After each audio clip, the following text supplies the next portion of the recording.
If you're someone who's open to learning more about your relationship with things like change, stepping outside of your comfort zone, and why you might hold close to patterns and habits that you have, then this new moon and solar eclipse in the fire sign of Aries will be one that will definitely help to illuminate any answers that you might be seeking. Now, this second Aries new moon in a row and total solar eclipse happening on April 19th or 20th, depending on your time zone, will be one that ushers in the start to eclipse season, bringing in themes of rapid change, new beginnings, and as with all eclipse seasons, a bit of chaos. Hello friends, it's Alina back for another video, and in this one we'll be diving into the 5 things you need to know all about this upcoming new moon and solar eclipse in the sign of Aries. Sorry for this being a late upload,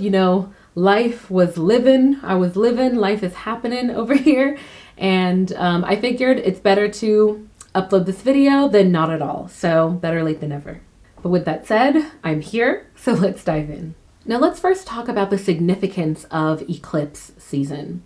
So eclipses are seen as cosmic signs of change, as they can tend to initiate sudden endings, quick beginnings, sometimes even revelations, and strong energetic shifts. Now many astrologers, including myself, believe that solar eclipses specifically, like the one we're about to have, hold the power of multiple new moons wrapped into one, which is why things can tend to shift a bit more rapidly during this time, that being eclipse season. And as we already know, new moons already mark the beginning of a new lunar cycle. And they already offer energetic support around anything that is started around this time. New moons are also cosmic reminders of the power of rest, where we see that the moon is at its lowest light point in the sky, being virtually invisible.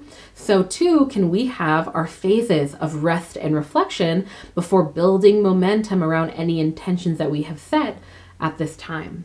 Now, historically, for many cultures, eclipse season has been seen as an energetically chaotic time, like mentioned before. And this is one of the reasons why we see that people who work in the metaphysical and in the spiritual realms often hold off on general manifestation rituals because of the heightened potential for chaotic things happening. And it's for those reasons that I say that this period of time coming up between this Aries new moon, specifically in April, and the upcoming lunar eclipse happening in the sign of Scorpio in May, won't be the best time for moon rituals, manifestation, or any sort of moonlight crystal charging sessions that you'd usually do during a new or full moon. But to each their own. Next up, to better describe what a solar eclipse is, they occur when the moon aligns exactly between the Earth and the Sun, blocking the light going from the Sun to the Earth. And these always coincide with new moons. Now, solar eclipses are seen in astrology as amplified versions of new moons, as mentioned before, where there are stronger influences during this lunation around themes like starting new chapters, closing old ones, allowing for closure, and embracing the unknown. Now, solar eclipses often align with new beginnings, twists of fate, and the arrival of unexpected updates and changes. Now, specifically, Aries new moons are generally good times for taking action, trying something new and progressive, and stepping forward with courage and confidence. It's a time where we can find it a bit easier to be more assertive, take charge of our lives, start brand new projects, and discover our own personal courage. Even if you don't feel called to do this, if you decide to try to do this around this time, there's a lot of support for you right now. Now, when we see new moons and eclipses, specifically in the sign of Aries, it can be a powerful time to commit to goals in alignment with the qualities that of Aries. So that being taking charge of our lives, being more assertive with our needs and intentions, and stepping into our courage, as well as starting any sort of brand new endeavors. I will say that new moons really can be a time for rest and reflection if that's something that you are called to do.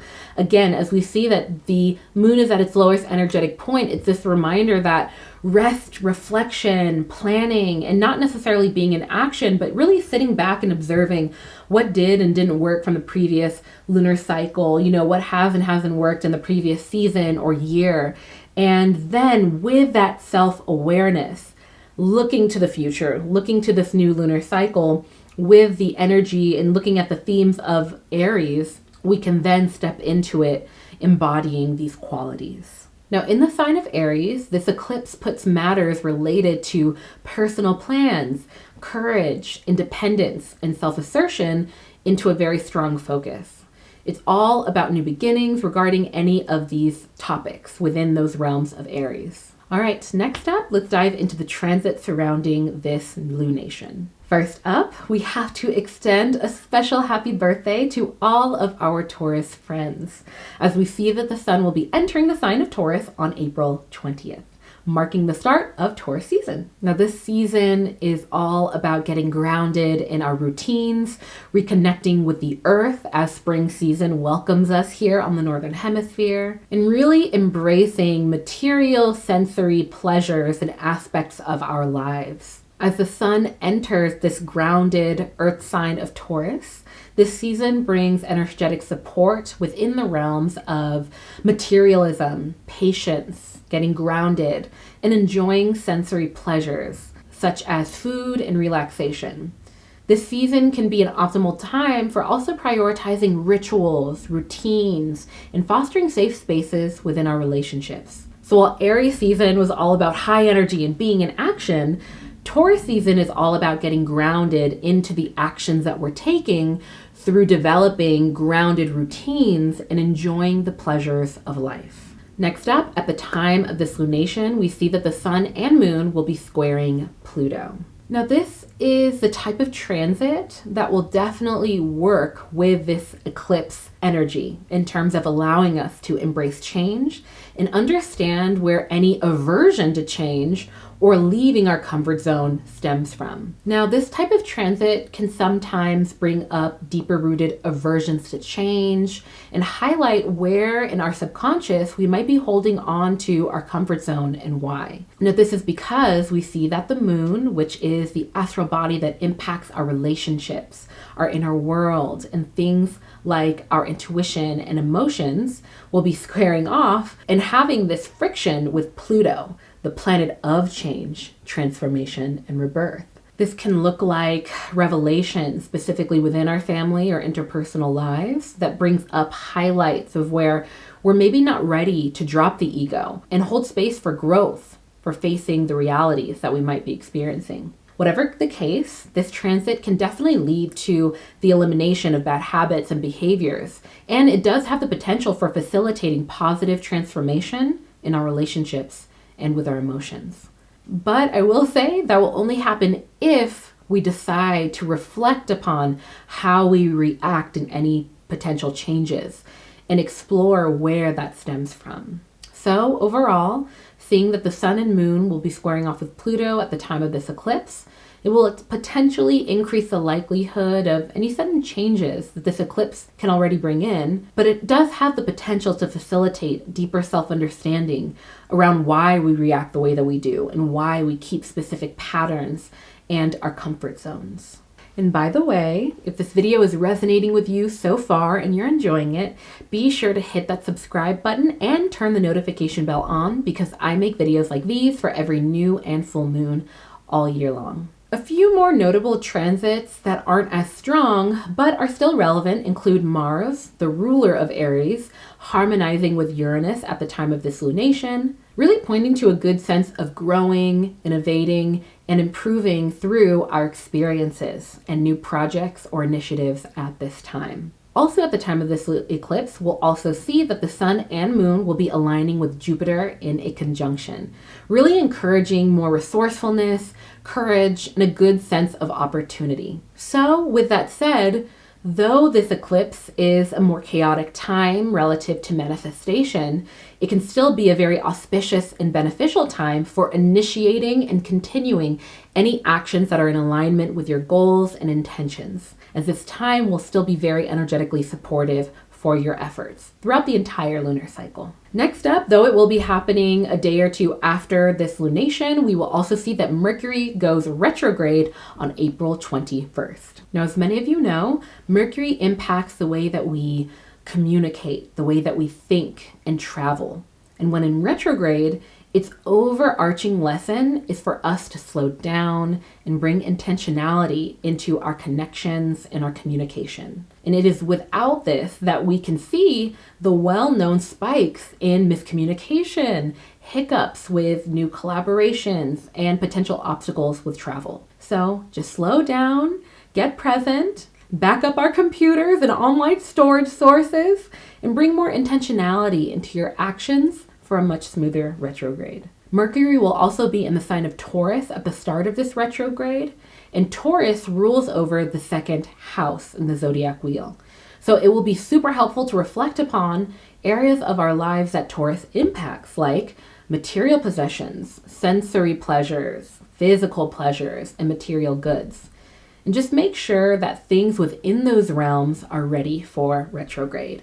So making sure your communication is clear within those spaces, within travel, and anything digital is taken into account to prevent any mishaps. Like I always say, Mercury retrogrades, as with all retrogrades, are essentially, I like to think of them like a stress test within the realms of our lives that the planet impacts. So Mercury impacts, like mentioned, communication, things that of the air, right? So conversations, information exchange, all things that of the internet as well. So technology, travel. And when it's in retrograde, there can be mishaps within those areas. But the thing is with a retrograde is that all these mishaps are not necessarily guaranteed. Oftentimes, they're there to teach us and to highlight where our weak points might be, where we might be a little bit more flippant or forgetful or just not taking as seriously when it comes to maybe backing up our memory on our laptops or making sure to double check our passwords and things like that. It can also look like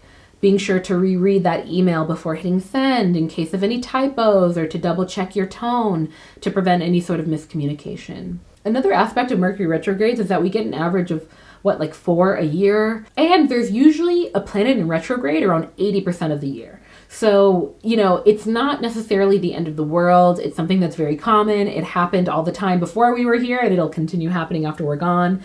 And it's really just a cosmic reminder to bring intentionality into those realms. All right, next up, in terms of tips for intention setting or rituals at this time, as mentioned before, it can be helpful to rest and reflect on themes that of the sign of Aries.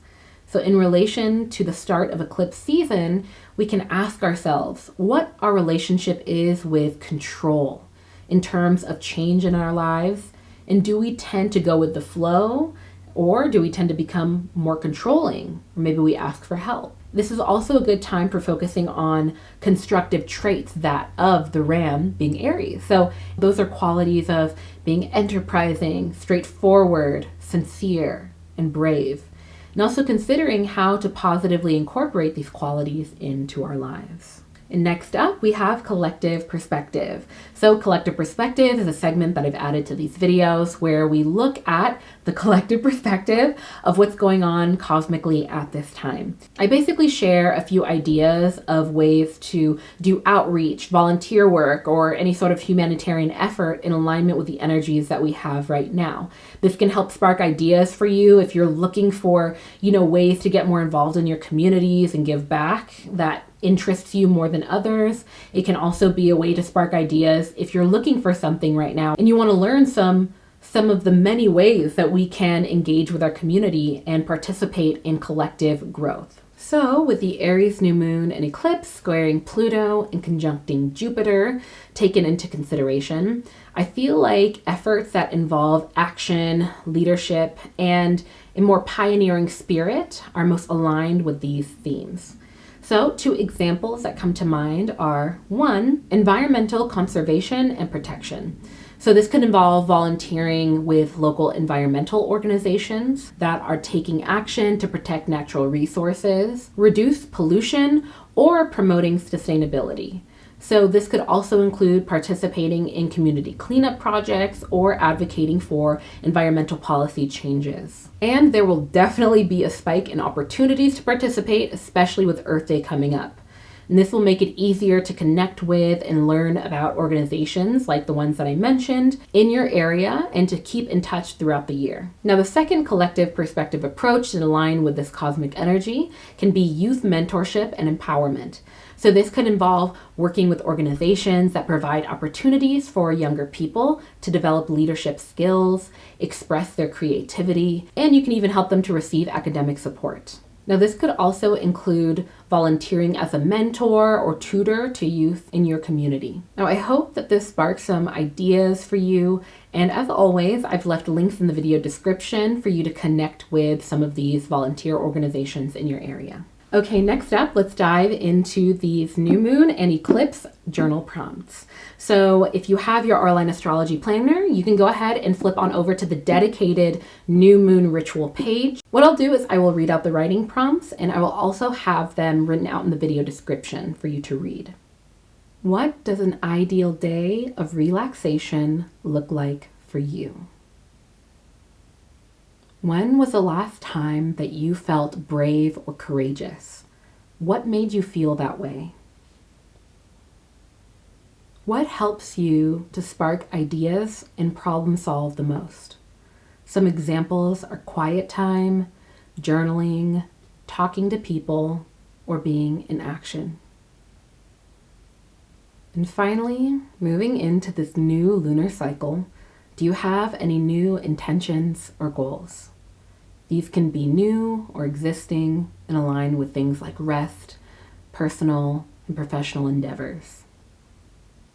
All right, y'all, I hope that you enjoyed those writing prompts. And if anything came up for you, I'd love to hear your perspective of it in the comment section below. With all that said, I'm going to go ahead and end this video.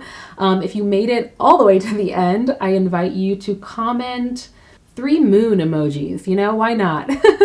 I always do everything other than a moon. So if you made it to the end, comment 3 moon emojis to let me know that you made it. And of course, commenting, engaging with my work in the smallest amount is so deeply appreciated because it helps to inform YouTube algorithm, the powers that be, that you enjoy content like this through your engagement, and it is deeply appreciated.